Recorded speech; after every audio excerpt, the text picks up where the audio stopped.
మేము ప్రతి మనుషునికి బుద్ధి చెప్పుచు, ప్రతి మనుషునికి బోధించుచు ఆయనను ప్రకటించుచున్నాము.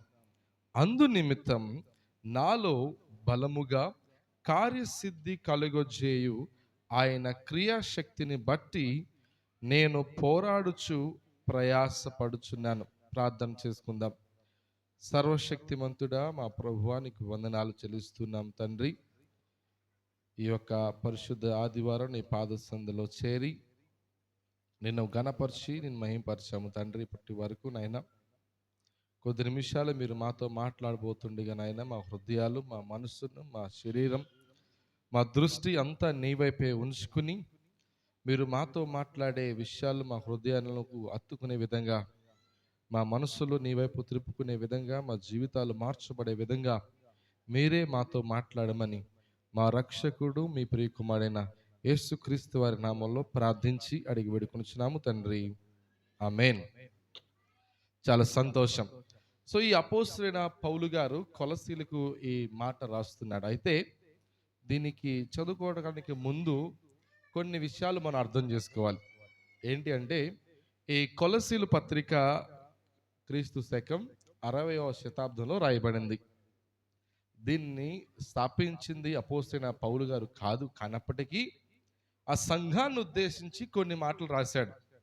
ఎందుకు ఆ సంఘాన్ని ఆయన స్థాపించలేదు కదా, ఆ సంఘానికి ఆయనకి సంబంధం లేదు కదా, మరి ఎందుకు ఆ కొలసీ సంఘానికి అపోస్తలుడైన పౌలు గారు లేఖ రాయాల్సిన అవసరం వచ్చింది?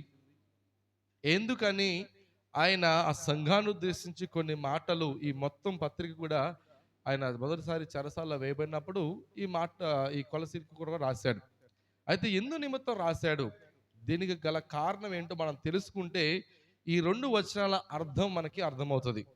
ఎందుకు అపోస్తలుడైన పౌలు గారు కొలసీలకు ఈ పత్రిక రాశారంటే, ఈ మొదటి అధ్యాయం 7వ వచనంలో ఒక వ్యక్తి పేరు మనకు కనిపిస్తూ ఉంది. ఒకసారి చూడండి. మొదటి అధ్యాయం 7వ వచనంలో ఎపఫ్రా అనే ఒక సహచారుడు లేదా తోటి దాసుడికి ఆయన జైల్లో ఉన్నప్పుడు ఎపఫ్రా అపోస్తలుడైన పౌలు గారి దగ్గరికి వస్తాడు.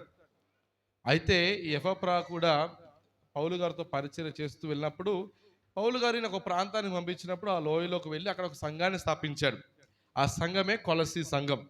ఆ సంఘాన్ని స్థాపించి ఆ సంఘాన్ని చక్కగా నడిపించుకుంటూ వెళ్తున్న ఎపఫ్రాకి ఒక సమస్య వచ్చింది, పెద్ద సమస్య వచ్చింది. ఏంటి ఆ సమస్య అంటే, ఆ సంఘంలో కొన్ని విపరీతమైన పోకళ్ళు అలవాటయ్యాయి.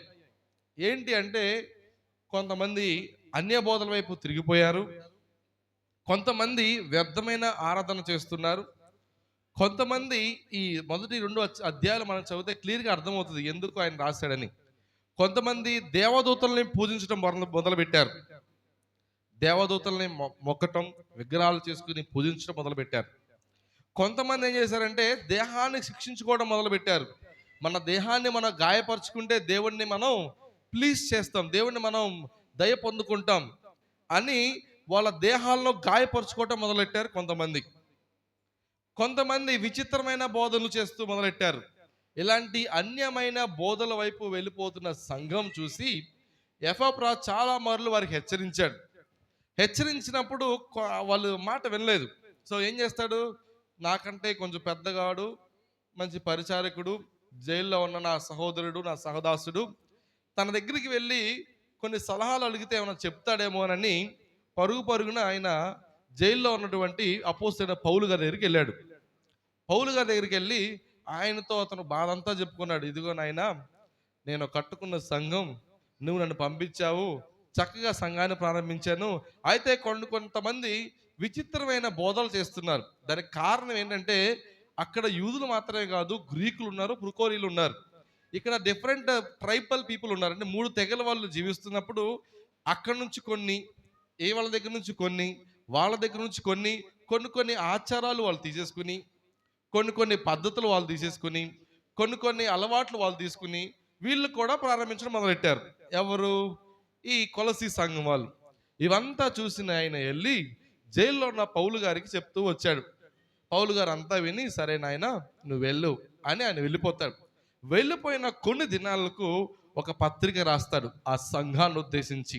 ఆ పత్రికే ఈ కొలసీ పత్రిక. సో ఇది దాని అర్థం. సో అపోస్తలుడు పౌలు గారి సంఘాన్ని స్థాపించలేదు, కానీ ఆ సంఘంలో జరుగుతున్న కొన్ని వింత పోకడలను అనుసరించి లేదా ఉద్దేశించి ఆయన ఈ పత్రిక రాశాడు. సో చూద్దాం. మొట్టమొదటి మాట 28వ వచనం. ఏం చేస్తున్నారు వీళ్ళందరూ అంటే 2వ అధ్యాయం 22వ వచనం 23వ వచనం చూద్దాం.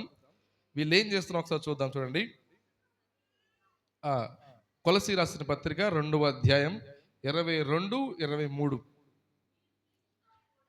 క్రీస్తుతో కూడా లోకం యొక్క మూలపాఠముల విషయమై మృతి పొందిన వారైతే లోకములో బ్రతుకుచున్నట్టుగా మనుషుల ఆజ్ఞలను పద్ధతులను అనుసరించి చేత పట్టుకొనవద్దు. చాలా చూడండి, వీళ్ళు ఏం చేస్తారంటే, వీళ్ళు క్రీస్తు శరీరాన్ని అంగీకరించారు, క్రీస్తు రక్తంలో కడగబడిన వాళ్ళు, దేవుణ్ణి సొంత రక్షగా అంగీకరించి యేసుక్రీస్తు ప్రభువారి యొక్క బోధన అనుసరించి నడుస్తున్నటువంటి ఎఫెఫ్రా యొక్క చేత కట్టబడిన ఈ సంఘం ఏం చేస్తున్నారంటే మనుషుల ఆచారాల వైపు వెళ్ళిపోతున్నారు. ఏ ఆచారాల వైపు చెప్పాలి? మనుషుల ఆచారాలు. ఏంటి ఆచారాలు మనం ముందు తెలుసుకుందాం. ఆజ్ఞల చప్పు వెళ్తున్నారు. అయితే మీరు వాటిని పట్టుకోకూడదు, రుచి చూడకూడదు, ముట్టవద్దు అని విధులకు మీరు ఎందుకు లోబడి వెళ్ళిపోతున్నారంటే ఈ లోకాచరణ వైపు. నెక్స్ట్ 23వ వచనం. అట్టి స్వేచ్ఛారాధన విషయంలోను, వినయ విషయంలోను, దేహ శిక్ష విషయంలోను, జ్ఞాన రూపకమైనవిని ఎంచబడినవే కానీ శరీరేచ్ఛ కానీ ఏమాత్రము ఎన్నిక చేయబడదుగా. ఇవన్నీ వీళ్ళు చేస్తున్నారు కాబట్టి వీళ్ళందరినీ చూసి, ఇదిగో నాయనా, ఇవి కాదు మీరు ఆలోచన చేయాల్సింది, ఇవి కాదు మీరు చేయవలసింది అని చెప్పి ఆ సంఘాన్ని ఉద్దేశించి ఒక లేఖ రాస్తూ, అలాగే ఎఫెఫ్రా కూడా కొన్ని విషయాలు చెప్పాడు. ఎలాగూ ఆ సంఘంలో మీరు బోధ చేయాలో, ఎలాంటి మాటలు వారికి చెప్పాలని ఎఫెఫ్రా కూడా కొన్ని మాటలు చెప్పాడు. ఆ మాటలై 28, 29 వచనాలు. నేను మొట్టమొదటి మాట నేను చదువుతున్నాను, చూడండి. ప్రతి మనుషుని క్రీస్తునందు సంపూర్ణిగా చేసి ఆయన ఎదుట నిలువబెట్టవలని సమస్త విధమైన జ్ఞానముతో మేము ప్రతి మనుషునికి బుద్ధి చెప్పుతూ ప్రతి మనుషునికి బోధించుచు. చూడండి, ఇక్కడ మొట్టమొదటి మాట అంటే బోధ చేయాలి. సంఘంలో ఏం చేయాలి? బోధ చేయాలి. కానీ మరి కొలసీ సంఘంలో కూడా ఎఫెఫ్రా బోధ చేస్తున్నాడు కదా, మరి ఎందుకు వాళ్ళకి సమస్య వచ్చిందంటే ఎఫెఫ్రాతో కూడా కొంతమంది తయారైపోయారు. వాళ్ళు ఏం చెప్తున్నారంటే ఇది మాత్రమే కాదు, ఆ కొలసీ సంఘానికి ఒక మాట ఉంటుంది అపోస్తులకి వెళ్ళి. కొలసీ సంఘం ఏం తెలుసా? మాకు బాగా తెలుసు, అపోస్తుల కన్నా మాకు దేవుని గురించి ఇంకా బాగా తెలుసు, ఈ శిష్యుల కన్నా వాక్యం మాకు బాగా తెలుసు, బోధిస్తున్న సేవకుల కన్నా మాకు వాక్యం బాగా తెలుసు, మేం చెప్పేదే కరెక్ట్ అనేది కొలసీ సంఘం. ఈనాడు చాలా మంది కూడా మన సంఘాలు అలాంటి వాళ్ళు లేకుండా పోలేదు. దైవజనుడు వాక్యం చెప్తే నువ్వేంటయ్యా చెప్పేది వాక్యం, మా పితరంపర్యాల నుంచి మేము ఇదే పద్ధతి చేస్తున్నాం, మేము ఇదే పద్ధతి ఆచరిస్తున్నాం, పెళ్ళంటే ఇలాగే చేయాలి, లేదా ఆ ఫంక్షన్ అంటే ఇలాగే చేయాలి, ఈ కార్యక్రమం అంటే ఇలాగే చేయాలి, పుట్టినరోజు ఇలాగే చేయాలి. వాక్యం దైవజనుడు నువ్వేం చేయాలి? వచ్చి వాక్యం చెప్పి ఏం చేయాలి? వెళ్ళిపోవాలి. నీ పని ఏంటంటే వాక్యం చెప్పి వెళ్ళిపోవటమే. మిగతా ఏం చేయాలని మాకు తెలుసు. మేము ఎప్పటి నుంచో ఎవరు చెప్పాలి? ఎప్పటి నుంచి ఎవరు? మేము క్రైస్తవులం. మా తాత ముత్తాతల దగ్గర నుంచి మేము క్రైస్తవులం, మాకు వాక్యం బాగా తెలుసు. సేవకులు ఏం చేయాలంటే చక్కగా వచ్చి ప్రార్థన చేసి వెళ్ళిపోవాలి. మిగతా ఆచారాలన్నీ ఏం చేస్తున్నారు? కొలసీ సంఘం లాగానే గ్రీకుల దగ్గర నుంచి కొన్ని పద్ధతులు, రోమన్ దగ్గర నుంచి కొన్ని పద్ధతులు, మనం కూడా అదే చేస్తున్నాం. పేరుకు క్రైస్తవులే అని చెప్పుకుంటాం, కానీ ఆచరించే ఆచారాలు, పాటించే పద్ధతులు వీళ్ళ దగ్గర నుంచి కొన్ని, వాళ్ళ దగ్గర నుంచి కొన్ని, వీళ్ళ దగ్గర నుంచి కొన్ని తీసుకుని అన్నీ కలగూర కంపగా చేసుకుని ఒక సాంబార్లా చేసుకుని అది క్రైస్తవం అయిపోయింది మనకి. ఈనాడు సంఘాల్లో ఇలాంటి బోధ జరుగుతుంది కాబట్టే ఆనాడు జరిగిన కొలసీ సంఘంలో జరిగిన బాధే ఈనాడు చాలా మంది క్రైస్తవ సంఘంలో సేవకులు బాధపడుతున్నారు. ఏంటంటే వాక్యం వింటారు, వాక్యం తెలుసు, ప్రార్థన తెలుసు, అన్నీ తెలిసి కూడా వాళ్ళు ఏం చేస్తున్నారు? వాళ్ళకి ఇష్టం వచ్చింది మాత్రమే చేస్తున్నారు. అందుకనే ఈ కొలసి సంఘం కూడా అలాగే చేస్తే చెప్తున్నాడు, అమ్మా కొలసి సంఘమా, మీకు వాక్యం బాగా తెలుసు, కానీ మీరు ఏమైపోయింది, మితిమీరిపోయిన జ్ఞానం వచ్చింది. చరిత్రకారులు తత్వశాస్త్రం ఆ కాలంలో పెరిగిపోయింది అక్కడ. ఆ తత్వశాస్త్రం చెప్తుంది వాక్యాన్ని వ్యతిరేకించి వాళ్ళు చెప్పింది మాత్రమే కరెక్ట్ అనే సిద్ధాంతంలోకి వెళ్ళిపోయారు వాళ్ళు. అలా వెళ్ళిపోవటం గురించే ఎఫ్రాఫా పౌలు దగ్గరికి వెళ్ళి చెప్పినప్పుడు పౌలు గారు అన్నారు, అమ్మా మీరు ఎవరి గురించి బోధించాలి తెలుసా, క్రీస్తుని గురించి మాత్రమే బోధించాలి. ఎవరి గురించి చెప్పాలి, క్రీస్తుని గురించి మాత్రమే చెప్పాలి.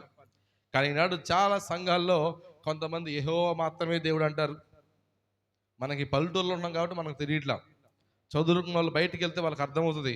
కొంతమంది యెహోవా మాత్రమే దేవుడు అంటారు, కొంతమంది యేసుక్రీస్తు మాత్రమే దేవుడు అంటారు, కొంతమంది పరిశుద్ధాత్మడే దేవుడు అంటారు, కొంతమంది పరిశుద్ధాత్మ నేనే అంటారు, కొంతమంది అయితే ఏకంగా పరిశుద్ధాత్మని పరిశుద్ధాత్మ రా, పరిశుద్ధాత్మ దేవుడిని వీళ్ళు ఆజ్ఞాపిస్తున్నారు. కొంతమంది రా, దిగిరా, పట్టుకో, ముట్టుకో, పడేయి, దేవుణ్ణి ఆజ్ఞాపించే బోధలు వచ్చేసాయినాడు.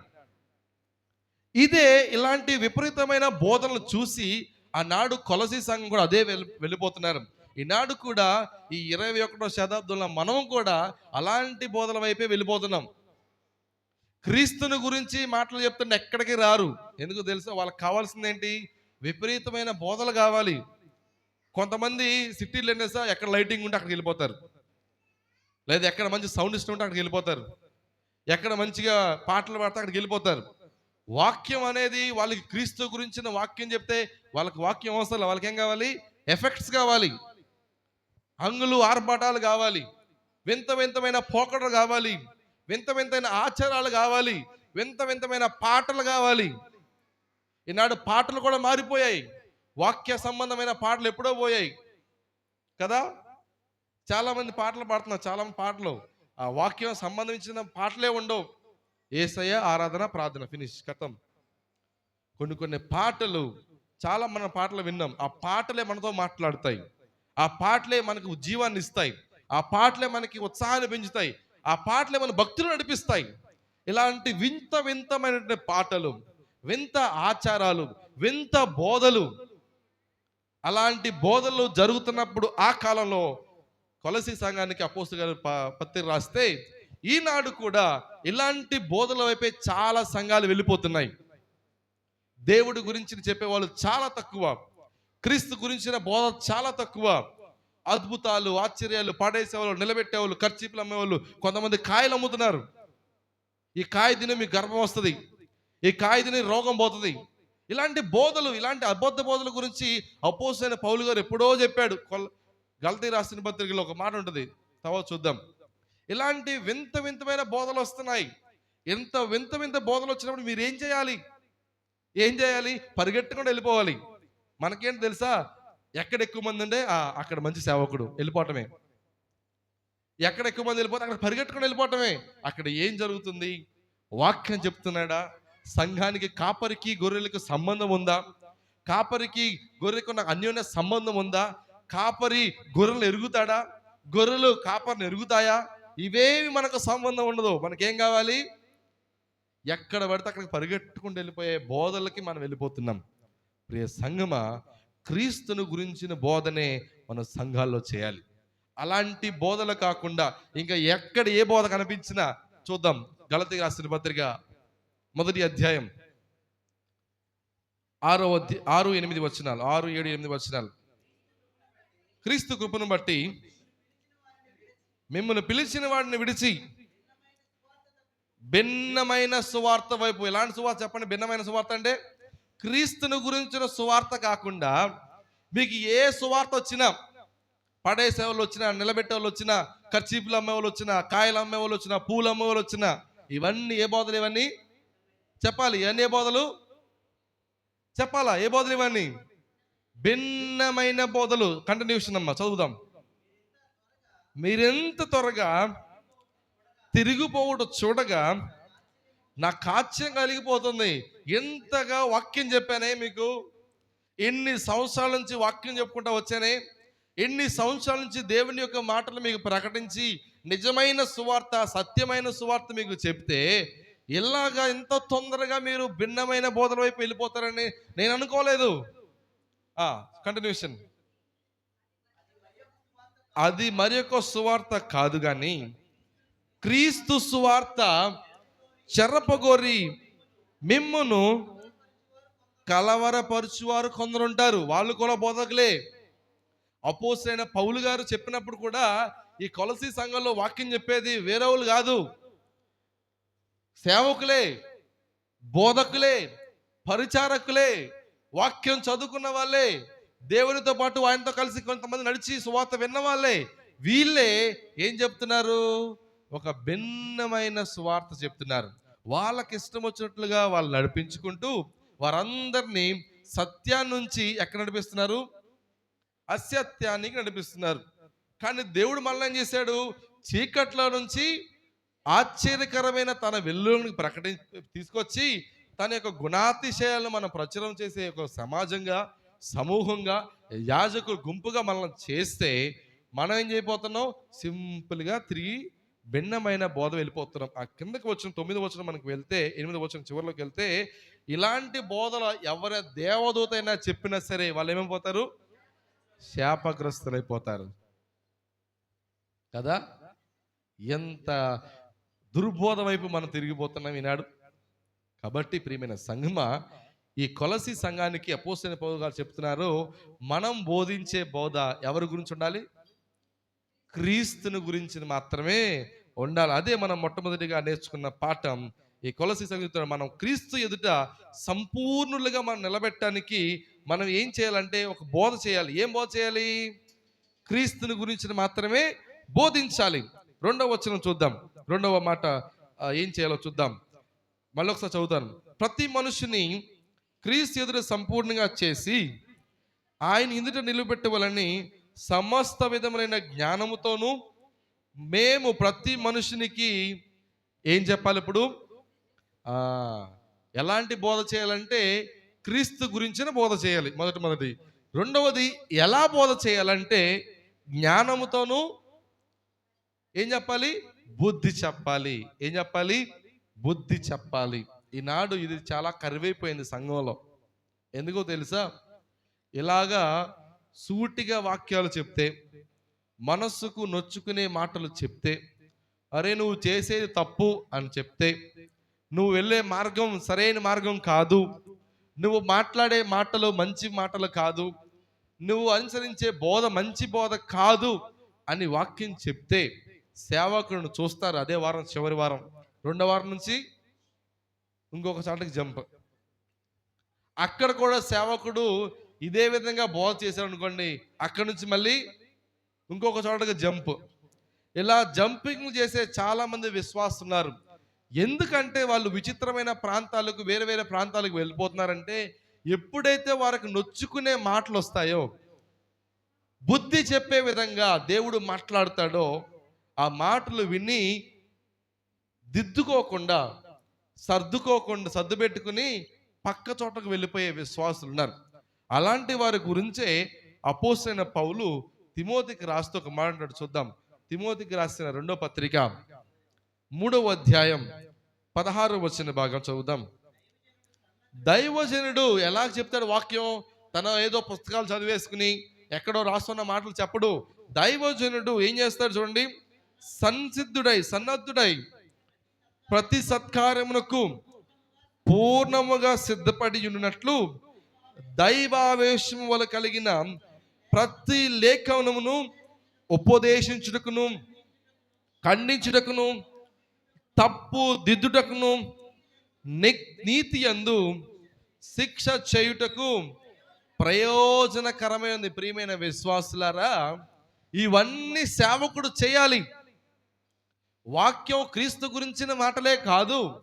ఎలాంటి వాక్యం చెప్పాలంటే జ్ఞానముతో దైవావేశం కలిగి ప్రతి ఒక్కరికి ఏం చెప్పాలి? బుద్ధి చెప్పాలి. నువ్వు చేసే తప్పంటే తప్పనే చెప్పాలి దైవజనుడు. వాడు పారిపోతున్నాడు, తప్పిపోతున్నాడు అంటే అరే పోనీలే, వాడు నా మాట ఎండు, వాడు పెరిగిపోయాడు, వాడు సండే స్కూల్లో ఉంటే నేను చెప్పేవాడిని, ఇప్పుడు వాడు యూత్లోకి వెళ్ళిపోయాడు, వాడు చెప్తే వాడు మారడు అనుకుంటే ఆ దైవ సేవకుడు తప్పే అవుతుంది. అలాగే తల్లిదండ్రులు కూడా ఏం చేస్తున్నా తెలిసినాడు, పిల్లోడు చిన్నప్పుడు ఉన్నప్పుడు బాలు నడవలసిన త్రోవ వాడికి నేర్పరు. వాడు పెద్దవాడైన తర్వాత వచ్చి ఏం చేస్తారు, కన్నీళ్లు గారుస్తూ మొర పెడుతూ కేకలేస్తూ నా కొడుకు తప్పిపోయాడు, నా కుమార్తె తప్పిపోయింది, చేయకూడని పనులు చేస్తుంది, ఎక్కడికో వెళ్ళిపోతుంది, అది చేస్తుంది, ఇది చేస్తున్నాడు, వాడు ఇది చేస్తున్నాడు అని చెప్పి దేవుని సన్నిధిలో ఎడకు మునిపే వాడికి నువ్వు ముందే వాక్యం చెప్తే, వాడిని సండే స్కూల్కి కరెక్ట్గా పంపిస్తే, వాడి వాక్యం విని నేర్చుకుంటే దాని నుంచి ఏం చేయడు, తొలగిపోడు. కానీ మనం ఏం చేస్తామంటే వాడు చిన్నవాడే కదా వదిలేస్తాం, వాడు పెద్దోడైన తర్వాత మనల్ని వదిలేస్తాడు కదా. ఈనాడు ఎంతమంది లేరండి పిల్లలు తల్లిదండ్రులు తిట్టేవాళ్ళు, ఎంతమంది లేరు తల్లిదండ్రుల మీద చేతులు ఎత్తేవాళ్ళు, ఎంతమంది లేరు కొట్టేవాళ్ళు కదా. వాడు తప్పు చేసి వచ్చినప్పుడు మొట్టమొదటిసారి నువ్వు కొడితే, వాడికి బుద్ధి చెప్తే, వాడే నువ్వు చేసిన తప్పు, అమ్మా నువ్వు చేసిన తప్పు అని వాడికి చెప్తే ఇప్పుడు ఈ పరిస్థితి వచ్చేది కాదు కదా కదా. ఈనాడు నువ్వు బాధపడుతున్న కారణంకి నువ్వే మూల కారణం. నువ్వు ఆ తప్పు చిన్నదన్నప్పుడు, వాడు మొట్టమొదటిసారిగా తాగొచ్చినప్పుడు, తిరిగి వచ్చినప్పుడు, అక్కడికి వెళ్ళినప్పుడు, ఇక్కడికి వెళ్ళినప్పుడు నువ్వు వాడిని గద్దిస్తే, వాడికి బుద్ధి చెప్తే, వరే నువ్వు తప్పు చేసావు మానుకోరా అని చెప్తే వాడు అప్పుడే మానేసేవాడు కదా. అప్పుడేం చెప్పవు, సుకుమారంగా పెంచుతావు, సున్నితంగా పెంచుతావు. ఒకగానొక కొడుకు లేదా ఇద్దరు కూతుళ్ళ పుట్టాడు కొడుకు, ఒకగానొక కొడుకు అని చెప్పి సుకుమారంగా చేస్తావు. తర్వాత ఏమైంది, ఆ సుకుమారుడు ఏమైపోయాడు, బండరాయి అయిపోయాడు. ఇప్పుడు నువ్వు ఎన్నెన్నో కొట్టు కదా, ఎన్నెన్నో కొట్టు, అందులోంచి ఏమీ రాదు.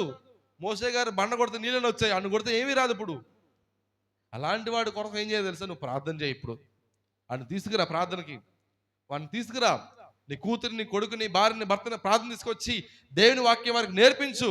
ఖచ్చితంగా వారు ఏం చేస్తారు, దైవావేశం కలిగి దైవజనుడు సంసిద్ధుడై వాక్యం చెప్పినప్పుడు వారి హృదయాంతరంలోకి వెళ్ళి, వాడి మూడుగుల్లోకి వెళ్ళి, వాడిలో ఉన్న తప్పంతా బయటకు తీసుకొచ్చి వాడి మనసు మారిపోతుంది.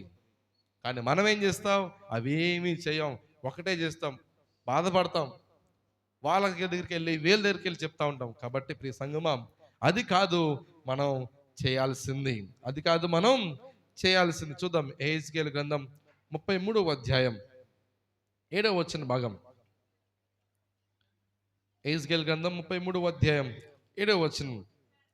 నరపుత్రుడా, నేను నిన్ను ఇశ్రాయేలుకు కావలివానిగా నియమించినాను గనుక నీవు నా నోటి మాటను విని నాకు ప్రతిగా వారిని ఏం చేయాలి నువ్వు. ఎవరి నరపుత్రుడు, దైవజనుడు. అయా సేవకులారా, మిమ్మల్ని నేను పిలిచింది ఎందుకు తెలుసా, వాళ్ళు సంఘం నుంచి వెళ్ళిపోతారేమోనని, ఈ సంఘం విడిచి ఆ సంఘంలోకి వెళ్ళిపోతారని సున్నితమైన మాటలు, గద్దించే మాటలు చెప్పకుండా ఉంటే అది ఎవరు తప్పు అవుతుంది, ఇప్పుడు కిందకి వెళ్తూ ఉంటుంది. వాటికి నువ్వు తప్పు చెప్పకపోతే దానికి కారణం ఎవరవుతారు, నువ్వు, నీవే. దాన్ని బట్టి నీవు ఏం చేస్తావు తెలుసా, శిక్ష అనుభవిస్తావు. ఎవరు, దైవజనుడు. ఒకవేళ దైవజనుడు చెప్పినప్పుడు నువ్వు వినకపోతే, నువ్వు విని మార్చుకోకపోతే నువ్వేమైపోతావు, నీకు శిక్ష వస్తుంది. కాబట్టి దేవుడు పిలిచినప్పుడు ఆ పిలిచిన ప్రతి పిలుపుకు లోబడి మనం జీవించాలి. అందుకనే ఈ రెండో మాటలు మనం నేర్చుకున్న పాట తెలుసా, మనము క్రీస్తుని గురించిన మాటలే కాదు కానీ ఆ విన్న మాటలు జ్ఞానముతోనూ బుద్ధి చెప్పే మాటలు కూడా ఉండాలి. ఒకసారి మీరు ఒక వైద్యుడి దగ్గరికి వెళ్ళారనుకోండి, జ్వరం వచ్చి డాక్టర్ దగ్గరికి వెళ్ళారు. డాక్టర్ ఏం చేస్తాడు, టెస్ట్ చేస్తాడు. టెస్ట్ ఏం చెప్తాడు, అరే మీకు 100 డిగ్రీల టెంపరేచర్ ఉంది అని కొన్ని టాబ్లెట్స్ కొన్ని ఏవో ఇస్తాడు. ఇచ్చి పంపించేస్తాడా, ఇచ్చేసి ఆ ఇంటికి వెళ్ళి చికెన్ తినేసి మటన్ తినేసి చెప్తాడా, ఏం చెప్తాడు, కొన్ని తినొద్దని చెప్తాడు. అలాగే దైవజనుడు కూడా వాక్యంలో ఉన్నది ఉంటది కాదు, దైవావేశం కలిగిన జ్ఞానంతో కూడిన మాటలే కాదు కానీ కొన్ని కండిషన్స్ కూడా చెప్తాడు. నువ్వు ఇది చేయకూడదు, ఇది చేయాలి, ఇలా నడవాలి, ఇలా నడవాలి అని దైవజనులు చెప్పిన మాటలు విని మనం నడిస్తేనే మనం క్రైస్తవులుగా పిలువబడతాం, లేకపోతే అన్యులుగానే మనం తీర్చబడతాం. మూడో మాట చూద్దాం, 28వ వచనం ముగిచ్చేస్తున్నాను. మరొకసారి చదువుదాం. కొలసీ రాసిన పత్రిక 1వ అధ్యాయం 28వ వచన భాగం. ప్రతి మనిషిని క్రీస్తునందు సంపూర్ణంగా చేసి ఆయన ఎదుట నిలువబెట్టవాలని. చూడండి, మూడవది ఏంటో తెలుసా? మొట్టమొదటి ఏంటి చెప్పాలి? మొట్టమొదటి ఏంటి? క్రీస్తుని గురించిన బోధ అయి ఉండాలి. బోధ దేని గురించి ఉండాలి? క్రీస్తుని గురించి ఉండాలి. రెండవది ఎలాగ బోధ చేయాలి? జ్ఞానముతోనూ బుద్ధి చెప్పే విధంగా ఉండాలి. మూడవది మన యొక్క బోధ యొక్క మూల ఉద్దేశం. మనం చేసే బోధ, మనం చేసే సువార్త యొక్క ముఖ్య ఉద్దేశం ఏమై ఉండాలో తెలుసా? క్రీస్తు ఎదుట సంపూర్ణునిగా ప్రతి ఒక్కరిని ఏం చేయాలి? ఏం చెప్పాలి?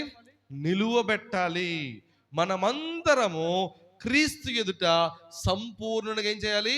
నిలువబెట్టాలి. అదే మన గోల్, అదే బోధ యొక్క ముఖ్య ఉద్దేశం, అదే క్రైస్తవం యొక్క మూల పాఠం. మనమందరం ప్రార్థనకు వస్తాం, మనమందరం మందిరికి వస్తాం, మనందరం వాక్యం వింటాం. ఎక్కడికి వెళ్ళడానికి? నరకం వెళ్ళడానికి కదా? కదా కాదు. మనమందరం క్రీస్తు ఎదుట నిలబడి ఎల్లప్పుడూ కృతజ్ఞతాస్తులు చెల్లిస్తూ పరిశుద్ధుడు పరిశుద్ధుడు పరిశుద్ధుడు అని వేవేల దూతలతో కలిసి మనం కూడా కృతజ్ఞతాస్తుతులు చెల్లించే విధంగా మనం ఉండాలని ప్రతి ఆదివారం ప్రతిసారి మనం బోధలు వింటాం, ప్రార్థనకు వస్తాం, మొర్ర పెడతాం, కేకలు వేస్తాం, రక్షణ పొందాం, బాప్తిసం పొందుకుంటాం. అవి మన భక్తి యొక్క ఉద్దేశం.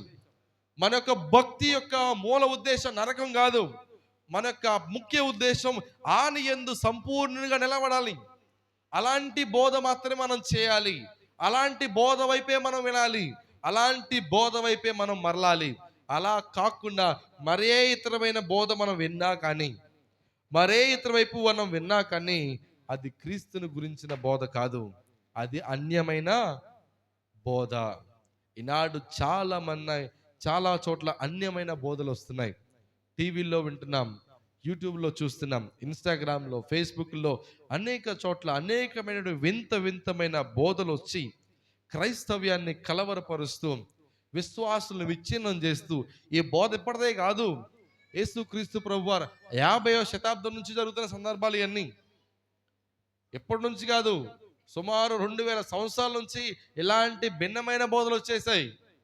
కొంతమంది బాప్తీసం లేదంటారు, కొంతమంది పరిశుద్ధాత్మ లేదంటారు, కొంతమంది చిలకరింపేస్తారు, కొంతమంది నీళ్ళ మునగవసరం లేదు అనేవాళ్ళు, కొంతమంది అనేకమైన బోధల మధ్యలో మనం ఉన్నాం.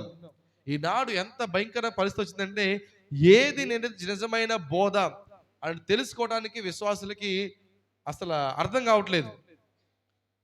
ఈ సేవకుడు నాదే నిజమైన బోధ అంటాడు, ఆ సేవకుడు నేను చెప్పేది నిజమైన బోధ అంటాడు. అనేకమైన వింత బోధల మధ్యలో విశ్వాసులు ఏమైపోతుందంటే అల్లాడిపోతున్నారు. ఎటు పోవాలో తెలియక, ఎక్కడ బోధకు వెళ్ళో తెలియక, ఏది నిజమైన బోధ తెలియక అల్లాడిపోతున్న సంఘాన్ని ఉద్దేశించి దేవుడు ఈరోజు మాట్లాడుతున్నాడు. ఇదిగో, మీరు పెద్దవాళ్ళ వల్లే భోజనం చేయవాళ్ళు, కానీ మీరు ఇంకా పాలు తాగుతూనే ఉన్నారు. ఎవరు? మనం. హెబ్రీకి రాస్తూ ఉంటాడు అపోస్తలుడైన పౌలు 5వ అధ్యాయంలో, ఇదిగో మీరు ఎప్పుడో ఎదగాల్సిన వాళ్ళు, కానీ ఇంకా మీరు ఆది స్థానంలో ఉన్న కారణం ఏంటి తెలుసా?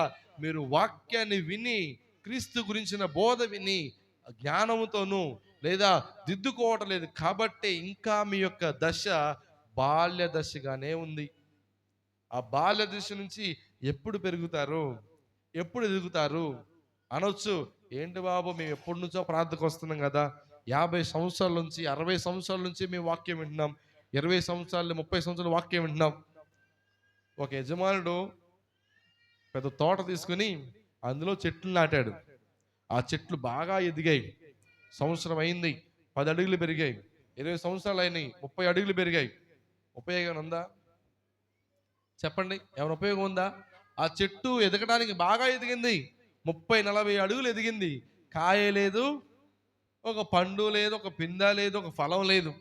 దాన్ని బట్టి ఆ యజమానికి ఏమైనా ఉపయోగం ఉందంటారా? ఆ ల్యాండ్ వేస్ట్, నీళ్ళు వేస్ట్, ఆ పంట ఎదిగి ఎదిగి ఎదిగి ఆ ల్యాండ్లో ఉన్న ఫర్టిలిటీ అంతా తీసుకుపోతుంది. సో దానివల్ల ఉపయోగం ఏమైంది? మనం కూడా ఎంతకాలం థియరటికల్ క్రిస్టియన్స్గా ఉంటే, అంటే ఆ, ఎంతకాలం వినేవారుగా ఉంటే ఉపయోగం లేదు. మనం ఆచరించే క్రైస్తవులుగా ఉండాలి, ప్రాక్టికల్ క్రిస్టియన్స్గా ఉండాలి. థియరీ అంటే ఎంతైనా వింటాం, 10 సంవత్సరాలు 30 సంవత్సరాలు 40 సంవత్సరాలు వింటానే ఉంటాం. కానీ ప్రాక్టికల్గా ఆచరణలో ఉన్నాయా మన పద్ధతులు? ఆచరణలో మన క్రైస్తవం కనిపిస్తూ ఉందా? అన్నీ చేస్తాం. అందుకే కొలసి సంఘానికి అపోస్తలుడు పౌలు గారు చెప్తున్నాడు, ఇదిగో మీలో వింత వింత పోగళ్ళు వచ్చేసాయి, వింత ఆచారాలు వచ్చాయి, వింత పద్ధతులు వచ్చాయి, వింత బోధలు వచ్చాయి. క్రీస్తుని గురించిన బోధనే కాదు, అన్యమైన ఆచారాలు చేస్తున్నారు. తాళ్ళు కడుతున్నారు, అవి కడుతున్నారు, ఇవి కడుతున్నారు, అవి చేస్తున్నారు, ఇవి చేస్తున్నారు. ఇవన్నీ మీరు చేస్తున్నారు. ఇది ఎక్కడ నేను బోధించలేదు కదా, ఇది ఎక్కడ మేము చెప్పలేదు కదా, అవి పూసుకోమని ఇవి పూసుకోమని మేము ఎక్కడా చెప్పలేదే, ఆ నీళ్ళు పోసుకోండి ఈ నీళ్ళు పోసుకోమని ఎక్కడా చెప్పలేదే, ఆ తాళ్ళు కట్టుకోండి ఈ తాళ్ళు కట్టుకోండి ఎక్కడా చెప్పలేదే మీకు మేము. కానీ ఇలాంటి బోధల వైపు ఎలా తిరిగిపోతున్నారు మీరు అని అపోస్తలుడైన పౌలు గారు ఆ కొలసీ సంఘానికి చెప్తున్నాడు. అమ్మా కొలసీ సంఘమా, ఎక్కడైనా మార్చుకో నీ బుద్ధి, ఎక్కడైనా మార్చుకో. క్రీస్తుని గురించిన మాటలు మనం మాట్లాడాలి, క్రీస్తుని గురించిన బోధ వైపే మనం ఉండాలి. అంతేగాని ఇలాంటి అన్య ఆచారాల వైపు మీరు తిరిగితే మీరు ఎక్కడికి వెళ్ళిపోతారు చెప్పండి? ఎక్కడికి వెళ్ళిపోతారు? పరలోకానికి ఎక్కడ ఖచ్చితంగా వెళ్ళరు, గ్యారంటీ ఇస్తాను నేను. వాక్యం కూడా గ్యారంటీ ఇచ్చింది. ఇలాంటి బోధల వైపు మీరు తిరిగితే మీరు పరలోకం ఎంత మాత్రం వెళ్ళరు. మరి పరలోకం వెళ్ళినప్పుడు మీరు ప్రార్థనకు ఎందుకు రావటం? మీ ఉద్దేశం పరలోకం కానప్పుడు ఎందుకు ప్రార్థన చేయటం? మీ ఉద్దేశం క్రీస్తుతో కలిసి యుగయుగాలు జీవించాలనుకోకపోతే ఎందుకు మందిరానికి రావటం? మీ ఉద్దేశం ప్రభుతో యుగయుగాలు స్తుతించాలని కాకపోతే మరి ఎందుకు ఈ భక్తి? అందుకనే ఇక్కడి నుంచైనా మారుకోండమ్మా కొలసి సంఘం అని అపోస్తలుడైన పౌలు గారు వారితో మాట్లాడాడు. ఈనాడు కూడా పరిశుద్ధాత్మ దేవుడు మనతో ఇదే మాట చెప్తున్నాడు. ఒకవేళ మనం కూడా అన్యమైన ఆచారాల వైపు తిరిగిపోతున్నామేమో, అన్యమైన బోధలు చేస్తున్నామేమో, అన్యమైన పద్ధతులు ఆచరిస్తున్నామేమో, అన్యమైనటువంటి చేస్తున్నటువంటి వింత వింతమైన పోకళ్ళు మనలో ఉన్నాయేమో అని పరీక్షించుకుని మనకి ఇన్ఫర్మేషన్ కాదు కావాల్సింది, మనం ట్రాన్స్ఫార్మ్ అవ్వాలి, మనం రూపాంతరం చెందాలి, మన జీవితాలు మారు మనసు పొందాలి, మన జీవితాలు మారిపోవాలి. అదే క్రైస్తవం యొక్క ఉద్దేశం. అప్పుడు అలాగే ఉండి, ప్రార్థనకు రాకముందు అలాగే ఉండి, ప్రార్థనకు వచ్చి అలాగే ఉండి ఉపయోగం ఏంటి? నీలో మార్పేది, నీలో రూపాంతరం ఏది, నీలో మారు మనసు పొందిన లక్షణాలు ఏవి, నీలో క్రీస్తు బోధ యొక్క లక్షణాలు ఏవి, క్రీస్తు బోధ యొక్క నిజ స్వరూప దృశ్యాలు ఏవి? ఒకవేళ లేకపోతే నువ్వు ప్రార్థనకు వచ్చిన ఉపయోగం ఏముంది? అందుకే రోమిలికి రాసిన పత్రిక 12వ అధ్యాయం 2వ వచనం ఒకసారి చూద్దాం. రోమిలికి రాసిన పత్రిక 12వ అధ్యాయం 2వ వచనం. మీరు ఈ లోక మర్యాద అనుసరింపక ఉత్తమమును అనుకూలమును సంపూర్ణమై ఉన్న దేవుని చిత్తమేదో పరీక్షించి తెలుసుకున్నట్లు మీ మనస్సు మారి నూతన మగుట వలన రూపాంతరము పొందాలి. మనం ఏం చేయాలి తెలుసా? ఈ లోక మర్యాదను ఆచరించకూడదు. ఈ లోక మర్యాదను ఆచరించి కొంతమంది ఫీల్ అవుతూ ఉంటారు, అరే మా వాళ్ళు ఫీల్ అవుతారేమో, మా వదిన ఫీల్ అవుద్దేమో, మా అక్క ఫీల్ అవుద్దేమో, మా పెద్దమ్మ ఫీల్ అవుద్దేమో, వీళ్ళు ఫీల్ అవుతారు, వాళ్ళు ఫీల్ అవుతారని నువ్వు అన్ని ఆచారాలు ఆచరిస్తే, ఈ లోక మర్యాద ఆచరిస్తే ఇక నీలో ఉపయోగం ఏమీ లేదు. సో ఉత్తమమును అనుకూలమును దేవుని వాక్యానుసారమైన మాటలు ఏవో పరీక్షించి తెలుసుకుని మారు మనసు పొంది నూతన మగునట్టు మనం అయిపోవాలి, ట్రాన్స్ఫార్మ్, రూపాంతరం పొందుకోవాలి. అదే కొలసి సంఘం నుంచి అపోస్తలుడైన పౌలు గారు కోరుకున్నారు. అదే ఈనాడు మన సంఘం నుంచి పరిశుద్ధాత్మ దేవుడు కోరుకుంటున్నాడు. మన బోధ ఏమేమి ఉండాలి చెప్పండి? మొట్టమొదటి మన బోధ దేని గురించి ఉండాలి? క్రీస్తుని గురించైన బోధ ఉండాలి. ఎలాంటి బోధ చేయాలి? జ్ఞానముతోనూ బుద్ధి చెప్పుతూ ఉండాలి. మూడవది, మన బోధ యొక్క ముఖ్య ఉద్దేశం ఏంటంటే క్రీస్తు ఎదుట సంపూర్ణునిగా నిలబెట్టే వారిగా మనం ఉండాలి, లేదా క్రీస్తులో పరిపక్వత చెందిన సంఘంగా మనం ఉండాలి. ఎప్పుడు మీకు ఒక మాట చెప్తాను, సత్క్రైస్తవ సార్వత్రిక సంఘముగా మనం ఉండాలి. అదే నా కోరిక. అలాగే మనం ఉండాలి. క్రీస్తు గురించిన మాటలు మనం విని, వాక్యం ఏం చెప్తుందో, బైబిల్లో ఏముందో దాన్ని పట్టుకుని, చేత పట్టుకుని దాన్ని అనుసరిస్తూ మనం ముందుకు వెళ్తే ఖచ్చితంగా దేవుడు మనల్ని ఆశీర్వదిస్తాడు. అట్టి కృప పరిశుద్ధాత్మ దేవుడు మనకి అనుగ్రహించును గాక. కళ్ళు మూసుకుందాం, ప్రార్థన పూర్వకంగా సిద్ధపడుదాం. ప్రభు ఈరోజు మనతో మాట్లాడాడు. పరిశుద్ధాత్మ దేవుడు మనకి ఈరోజు కొన్ని సత్యాలు నేర్పించాడు.